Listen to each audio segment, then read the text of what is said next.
Okay, let's dive right into this explainer and completely reframe what it actually means to be a highly sensitive person by looking at the hard neurological facts. If you're walking around with an ADHD brain, or honestly, if you've just been told your entire life that you're too sensitive, you already know exactly how overwhelming the world can feel. But today, we're going to look at the actual science behind that lived experience. We are stripping away the stigma, zeroing in directly on your biology, and figuring out exactly why your nervous system operates the way it does. To make sure we keep things super clear and predictable, here is our roadmap for today. 1. The science of sensitivity. 2. Inside the sensitive brain. 3. The 6 sensitivity types. 4. The high cost of overwhelm. 5. Healing the nervous system. And finally, 6. Designing your calibrated life. Okay, Section 1. The science of sensitivity, validating your lived experience. Let's start right off the bat by validating a reality you have likely felt your entire life. It's not just in your head, it is quite literally wired into your nervous system. To put this into perspective, roughly 20% of the population carries a specific recognized neurological trait. That means 1 in 5 people is walking around with a nervous system wired for this exact level of intense input. You aren't broken, you aren't alone, you actually belong to a very distinct, significant biological minority. So what is this trait? Well, it has a name: sensory processing sensitivity, or SPS. First identified back in 1996 by psychologist Elaine Aron, this trait completely explains why the exact same nervous system that gets so easily overwhelmed in a crowded, noisy room is the very same one that registers beauty, connection, and meaning at an incredible depth most people never even access. It's a total package deal of deeper processing and heightened awareness. Moving on to Section 2, Inside the Sensitive Brain, a neurological tour. What's absolutely fascinating about this next part is that we're going to look directly under the hood of the sensitive brain to see exactly which gears are turning. Let's start with the thalamus. You can think of the thalamus as your brain's bouncer. It's the primary sensory gating system that decides what information actually makes it to your conscious awareness. Now, in sensitive people, that gate stays significantly more open than average. This means a literal fire hose of sensory data enters your brain for processing at any given moment.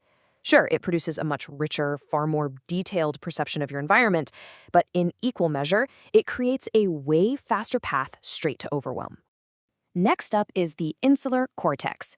This little powerhouse processes sensory input, emotional awareness, and your body's internal states, which is a concept known as interoception.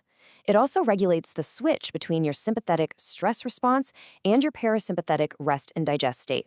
Because you have heightened activity right here, you're simultaneously receiving more environmental info while tracking your own internal bodily states with remarkably greater accuracy than the average nervous system. Your brain is quite literally working overtime just to read your body. Then we have the anterior cingulate cortex. This region is all about processing empathy, compassion, and the experience of suffering. In sensitive and empathic folks, this area shows highly elevated activity. Have you ever physically felt the heavy energy in a room? Well, this is why.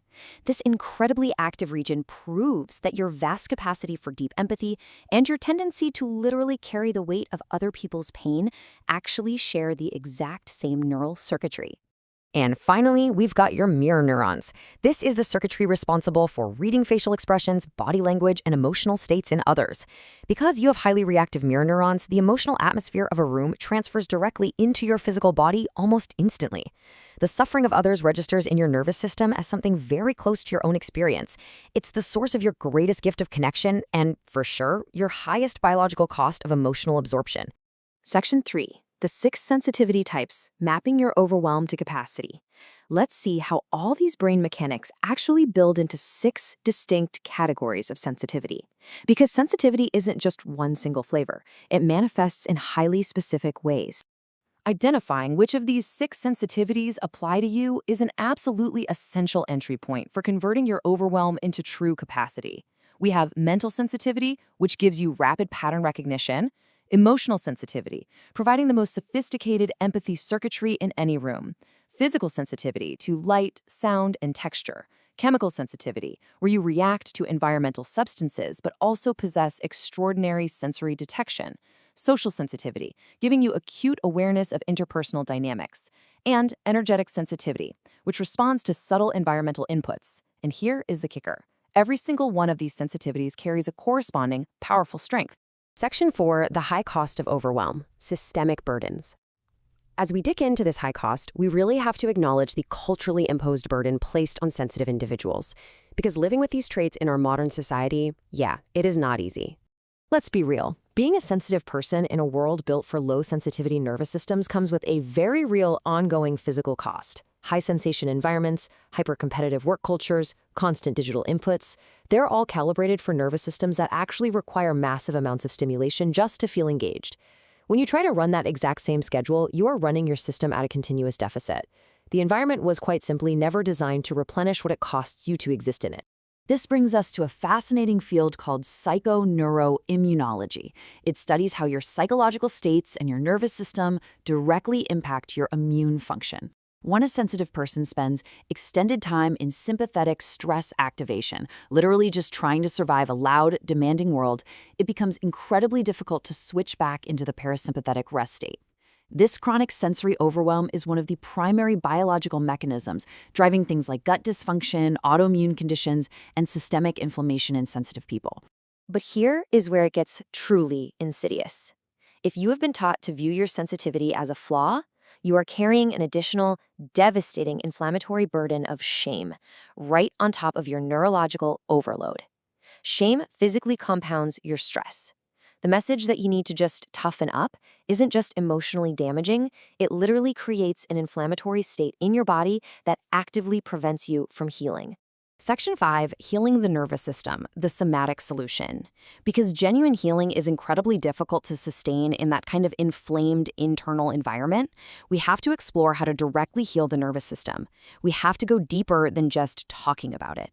The absolute most effective healing approaches bypass the mind altogether and use non-cognitive steps like body work, breath work, movement, and somatic therapies. Why? Well, because your body physically retains the physiological signature of overwhelm and trauma long after your mind has logically moved on. Talk-based approaches alone often just aren't enough for highly sensitive or neurodivergent folks. Real healing requires reaching into that deeper, physical layer where your nervous system actually lives. Section 6, designing your calibrated life, embracing your superpowers. Finally, let's explore what happens when we flip the script and reframe these biological costs into your greatest neurological advantages. Seriously, it is time to stop apologizing for how your brain works. Let's talk dopamine, the neurochemical associated with motivation and reward. Here is your massive, game-changing advantage. Dopamine receptors in sensitive people respond to much lower doses of stimulation to activate. This means that a deeply meaningful conversation, a gorgeous piece of music, or simply spending a quiet hour in nature produces a genuine, potent neurochemical reward for you. That same exact experience would barely even register in a low-sensitivity average brain. Our culture aggressively equates massive, intense stimulation with fulfillment. And because you don't need all that intense external noise to feel satisfied, society wrongly frames your easily accessed reward state as a deficit. But neurologically, it's the exact opposite. You have access to deep states of joy and satisfaction that other people require increasingly extreme and exhausting experiences to reach. That, my friends, is a literal superpower. So, what do we actually do with all this information? Your ultimate objective is to stop masking, stop forcing yourself into environments that completely drain you. The task now is to start structuring your days, your work, and your relationships to honor the deep empathy, the strong interoception, and the rich, easily accessed rewards that your brain naturally provides. It's about building a life for your nervous system. I want to leave you with a final thought to chew on as you step back out into a world that you are uniquely equipped to process. You don't need a cure. You need a calibration. If you finally laid down the heavy burden of trying to be less sensitive, what beautiful, deeply felt life could you start building today? Thanks so much for joining me on this explainer, and I will see you next time.